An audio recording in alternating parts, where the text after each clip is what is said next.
السلام عليكم ورحمة الله وبركاته. الحمد لله رب العالمين والصلاة والسلام على أشرف المرسلين وعلى آله وأصحابه وأتباعه أجمعين. சங்கைக்கும் பெருமதிப்பிற்கும் உரிய பெரியோர்களே, சகோதரர்களே, எல்லாம் வல்ல அல்லாஹ் ஜல்ல ஜலாலுஹு நாம் செய்யக்கூடிய எல்லா நல்வணக்கங்களையும் முகஸ்துதியின்றி இறைவனுக்காக இஹ்லாஸான முறையில் செய்யப்பட்ட நல்வணக்கங்களில் நம் வணக்கங்களையும் அல்லாஹ் அங்கீகரித்துக் கொள்வானாக. நாம் செய்யக்கூடிய வியாபாரங்களிலும் தொழில்துறைகளிலும் நஷ்டமில்லாத ஹலாலான முறையில் நிரம்ப லாபத்தை பெற்று அந்த லாபகரமான வாழ்க்கையை கொண்டு தம் தேவைகளையும் தேவை உடையவர்களின் தேவைகளையும் நிறைவேற்றக்கூடிய நல்ல பொருளாதாரத்தையும் உள்ள விசாலத்தையும் அல்லாஹ் நம் அனைவருக்கும் வழங்கி அருள்வானாக. கஞ்சத்தனம் என்கிற தீய பண்பை விட்டு அல்லாஹ் நம்மை பாதுகாத்துக் கொள்வானாக. நம்மை இந்த உலகத்தில் வாழ வைக்கும் காலமெல்லாம் நோயினுடைய இன்று ஆரோக்கியத்தோடு அல்லாஹ் நம்மை வாழச் செய்வானாக. அந்த ஆரோக்கியமான வாழ்க்கையை கொண்டு அல்லாஹ் ரசூலை நெருங்கக்கூடிய அனைத்து நல்லவர்களையும் புரியக்கூடிய நல்ல முத்தகீன்களின் கூட்டத்தில் நம்மை ஆக்கி அருள்வானாக. திடீர் மரணங்களை விட்டும் தீய மரணங்களை விட்டும் நம்மையும் நம் குடும்பத்தையும் நம் சமூகத்தையும் அல்லாஹ் முழுமையான முறையில் பாதுகாத்துக் கொள்வானாக. மருத்துவமனையின் செலவினங்களை விட்டும் வேதனைகளை விட்டும் அல்லாஹ் நம்மை காத்தருள்வானாக. நம்மில் யாரெல்லாம் நோயால் பாதிக்கப்பட்டு வீடே கதி என்றும் ஆஸ்பத்திரியை கதி என்றும் அல்லற்பட்டும் அவதியுற்றும் இருக்கிறார்கள் மக்களுக்கு நோயை போக்கியுடன் ஆரோக்கியத்தை வழங்கி அருள்வானாக. அவர்களை கொண்டு அவர் குடும்பத்திற்கும் சமூகத்திற்கும் நல்ல பலன்களை தந்தருவானாக. நாம் இந்த உலகத்தில் வாழ்ந்து மறைகிற நேரத்தில் லா இலாஹ இல்லல்லாஹ் முஹம்மதுர் ரசூலுல்லாஹ் என்ற கலிமாவை ஒழித்து ஜன்னத்துல் ஃபிர்தௌஸை கண்ணால் கண்டு மகிழ்ந்து சிரித்தவனமா மரணிக்கக்கூடிய நல்வாக்கியம் பெற்ற மக்களில் அல்லாஹ் நம்மை ஆக்கிக் கொள்வானாக. மரணித்தும் மரணிக்காத இறைநேசரின் கூட்டத்தில் நம்மை ஆக்கி அருள்வானாக. நாளை மறுமையில் தாஹா முஹம்மது ரசூலுல்லாஹி ஸல்லல்லாஹு அலைஹி வஸல்லம் அவர்களின் திருக்கரங்களால் ஹவுதுல் கௌஸர் என்கிற தடாகத்தில் நீர் வருகி அன்னாரின் ஷஃபாஅத்தை பெற்று அன்னாரின் கரம் பிடித்து ஜன்னத்துல் ஃபிர்தௌஸ் என்ற உயர்ந்த சுருக்கத்தில் அவர்கள் அருகாமையில் அமரக்கூடிய நல்வாக்கியம் பெற்ற மக்களில் அல்லாஹ் நம்மை ஆக்கிக் கொள்வானாக. எல்லாவற்றுக்கும் மேலாக இறை அன்பை பெற்று இறைவனை பார்த்து பரவசம் அடையக்கூடிய அனுலிக்காவையும் ரிலாவை பெற்ற மக்களில் அல்லாஹ் நம்மை ஆக்கி அருள்வானாக. நாளை மறுமையில் முஃப்லிஸின் கூட்டத்தில் அல்லாஹ் நம்மை ஆக்காமல் பாதுகாத்துக் கொள்வானாக. அருமையான மூமின்களே, கண்மணி முஹம்மது ரசூலுல்லாஹி ஸல்லல்லாஹு அலைஹி வஸல்லம் சொல்கிறார்கள், அஸ்ஸகியு லா யதுகுலுல் அல்-பகீலு லா யதுகுலுல் ஜன்னah வலோ கான ஆபிதன் அல்-பகீலு லா யதுகுலுன் நார் வலோ கான ஃபாசிகா. கண்மணி முஹம்மது ரசூலுல்லாஹி ஸல்லல்லாஹு அலைஹி வஸல்லம் சொல்கிறார்கள், கஞ்சத்தனம் என்கிற குணம் உள்ள ஒரு மூமின் அவர் மிகப்பெரிய வணக்கசாலியாக இருந்தாலும் சுவனம் செல்ல மாட்டான் என்று பெருமானார் ஸல்லல்லாஹு அலைஹி வஸல்லம் சொல்றாங்க. நல்லா கவனிக்கணும். ஒரு மூமினான கஞ்சத்தனம் உடைய குணம் உள்ள அவர் மிகப்பெரிய வணக்கசாலியாக இருந்தாலும் அவர் சுவனம் செல்ல மாட்டார் என்றார்கள் பெருமானார் ஸல்லல்லாஹு அலைஹி வஸல்லம் அவர்கள். அதே நேரத்தில் ஒரு கொடைவள்ளல் அவர் பாவமான காரியங்களை செய்கிறார், அவர் நரகம் செல்ல மாட்டார் என்று பெருமானார் ஸல்லல்லாஹு அலைஹி வஸல்லம் சொல்றாங்க. இப்போ என்ன விளங்குது அப்படின்னா, நாம் வணக்கசாலியாக இருப்பதை விட இருப்பதை ஏழை மக்களுக்கு கொஞ்சமாவது கொடுத்து அவர்கள் முகத்தில் முகவளர்ச்சியை பார்க்கக்கூடியவர் தான் இறைவனுக்கு நெருக்கமானவர் என்பதை, சோனம் செல்லக்கூடியவர் என்பதை பெருமானார் ஸல்லல்லாஹு சொல்றாங்க. ஒரு ஆள் நிறைய வணங்குறாரு, ஆனால் அவருக்கு இருக்கிறத பிறருக்கு வழங்குறதே இல்லை, இரக்கம் காட்டுறதே இல்லை அப்படின்னா இவர் என்ன வணங்கினாலும் சோனம் செல்ல மாட்டார் என்பதை பெருமானார் ஸல்லல்லாஹு நமக்கு சொல்றாங்க. நாம் கொடுக்கக்கூடிய தர்மம் எந்த அளவுக்கு அல்லாஹ் நம்மை பாதுகாக்கிறான் என்று சொன்னால், சுலைமான் அலைஹிஸ்ஸலாமுடைய நிகழ்ச்சி ஒன்று நான் படித்தேன். சுலைமான் அலைஹிஸ்ஸலாம் காலத்தில் ஒரு மனிதர் இருந்தார். அவர் வீட்டில் ஒரு அடர்ந்த மரம் ஒன்று இருந்தது. அந்த மரத்தில் மரத்தில் தினந்தோறும் புறா ஒன்று கூடு கட்டி அதை முட்டை வைக்கக்கூடிய பழக்கம் இருந்தது. இந்த மனுஷன் என்ன அப்படின்னா அந்த புறா வைக்கிற அந்த முட்டையை பார்த்துட்டு டெய்லி மரத்தில் ஏறுறது, புறா முட்டையை எடுக்கிறது, வியாபாரம் செய்கிறது, இப்படியே டெய்லி இருந்துட்டு இருந்தான்.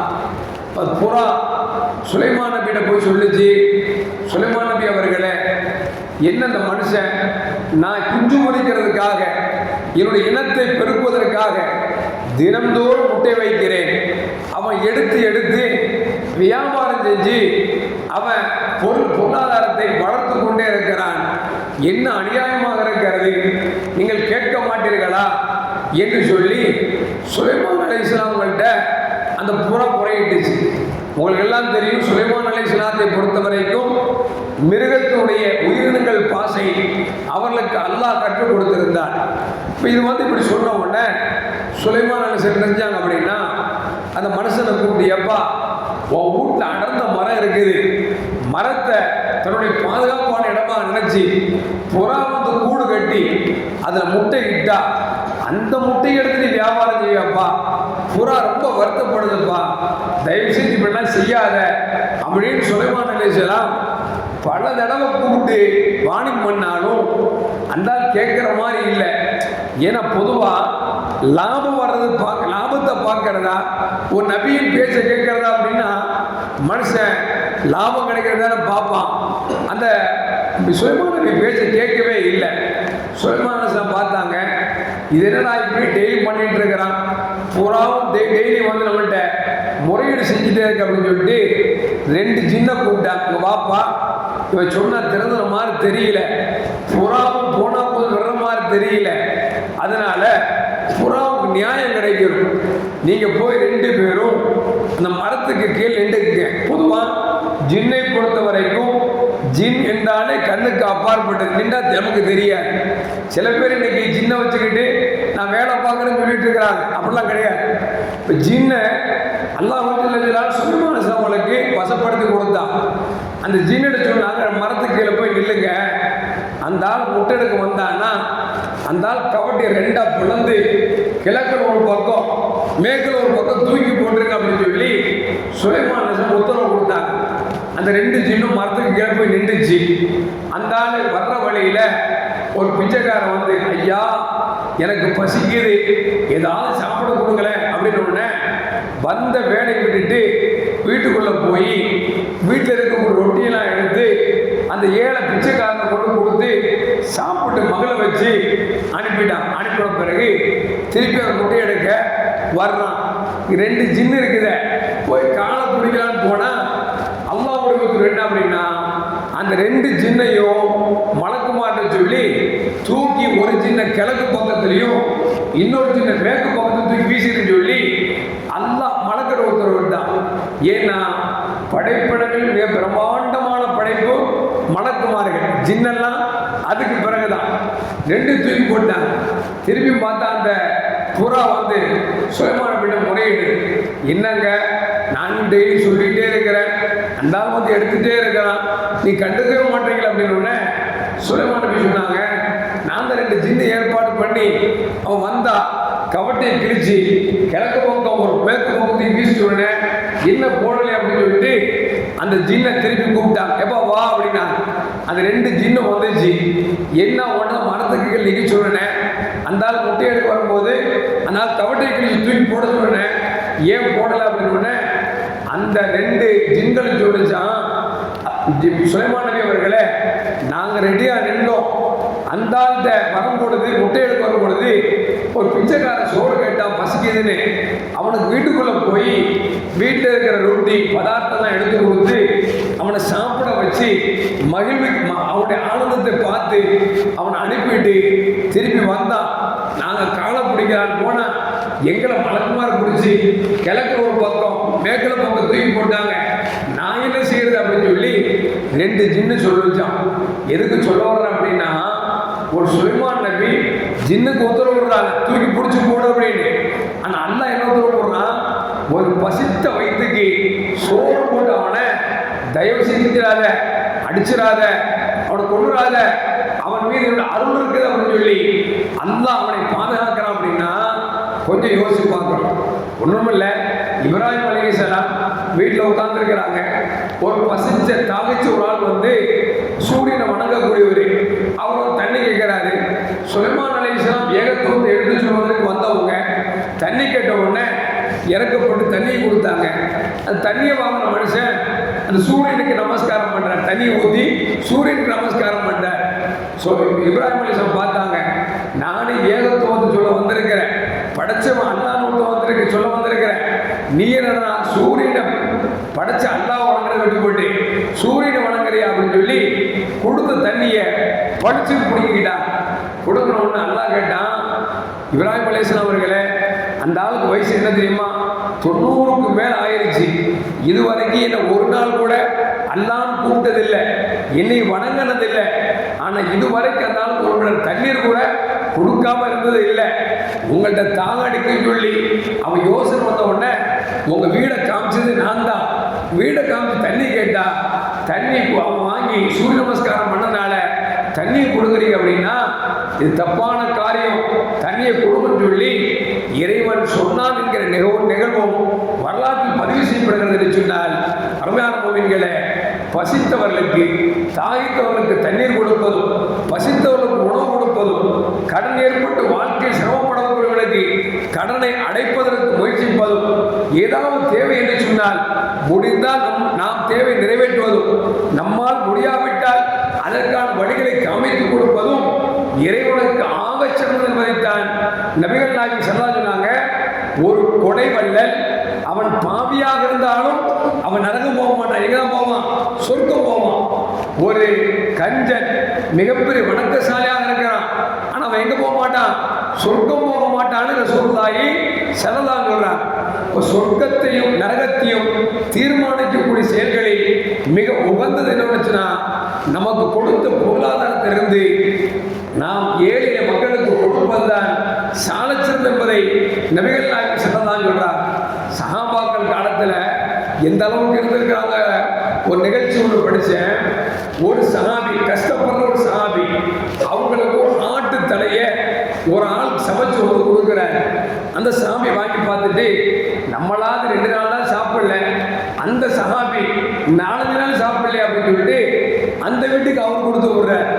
அவர் அதை வாங்கிட்டு நாமளாவது 5 நாள் தான் சாப்பிடல, அவங்க பல நாட்கள் சாப்பிடாம இருக்காங்க சொல்லி அவர் இன்னொரு சாமி கொடுத்தாராம்.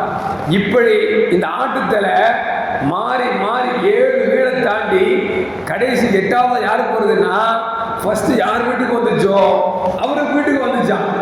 எதுக்கு சொல்ல வர்றேன் அப்படின்னா, சஹாபாக்களுடைய மனநிலையை பாருங்களேன். நாம பசிச்சிருந்தாலும் நாமளாவது பசி தாங்க சக்தி இருக்குது, 2 நாள் தான் சாப்பிடல, 5 நாள் சாப்பிடாத ஒரு சஹாபிக்கு அது குழந்தை குட்டி இருக்கிறவங்களுக்கு எவ்வளவு கஷ்டமா இருக்குன்னு சொல்லி இவர் அவருக்கு கொடுக்க, அவர் அவருக்கு கொடுக்க, இப்படியே 7 குடும்பத்துக்கு போயிட்டு 8வதாக யாருக்கு முதல் தலை வந்துச்சோ அவருக்கே வந்து சேருது அப்படின்னா அவர் உள்ளம் எந்த அளவுக்கு சிறந்தா இருக்கும் அப்படிங்கிற யோசிச்சு பார்க்கும். அதனாலதான் அல்லாஹ் சொல்லுவான், தனக்கு தேவை இருந்தும் பிறருக்கு கொடுக்கக்கூடிய உன்னதமான நிலையை பெற்றவர்கள் சஹாபாக்கள் அப்படின்னு சொல்லி அல்லாஹ் குர்ஆனில் பாராட்டி பேசுகிறான் என்று சொன்னார். அருமையான மக்களே, ரமலான் மாதம் வருகிறது. நோன்பு கண்டிகள் பள்ளிவாசலை காய்ச்சுவாங்க, நோன்பு திறக்க பள்ளிவாசலுக்கு வருவாங்க. பேரித்தம்பழம் வாங்கி கொடுப்பது, தண்ணீர் ஏற்பாடு செய்வது, என்னென்ன தேவைகள் இருக்கிறதோ எல்லாவற்றையும் நம்மால முடிஞ்ச அளவுக்கு செய்யணும். பள்ளிவாசலுக்கு மட்டுமல்ல, அக்கம் பக்கத்து வீட்டில் யாராவது ஏழைங்க இருந்தாங்கன்னா பேரிச்சம்பழம் வாங்குறதுக்கு வழி இருக்கான்னு பார்க்கும். சில வீடுகளில் பார்த்தீங்கன்னா உப்பு தொட்டு நோன்பு திறக்கக்கூடிய பல குடும்பங்கள் இருக்கிறது. சில குடும்பங்களில் வெறும் தண்ணீர் மட்டும் குடிக்கக்கூடிய குடும்பங்கள் இருக்கிறது. அப்படிப்பட்ட குடும்பங்களை பார்த்து கஷ்டப்படுற குடும்பமா இருந்தா ஒரு மாசத்துக்கு என்ன பேரிச்சம்பழம் தேவைப்படுமோ அதை வாங்கி கொடுத்து அழகு பாருங்க. ஒருவேளை சாப்பாடு கஷ்டப்படுறாங்களா, அரிசி வாங்கி கொடுத்து அழகு பாருங்க. இது போன்ற தான தர்மம் தான் நமக்கு வர இருக்கிற எல்லா நோய்களை விட்டும் அல்லாஹ் பாதுகாப்பான். எல்லாம் அல்லாஹ் அப்படிப்பட்ட பரந்த விசாலமான உள்ளத்தை நம் அனைவருக்கும் வழங்கியல்வானாக. அஸ்ஸலாமு அலைக்கும் வரஹ்மத்துல்லாஹி வபரகாத்துஹு. ஸல்லல்லாஹு அலா முஹம்மத் ஸல்லல்லாஹு அலைஹி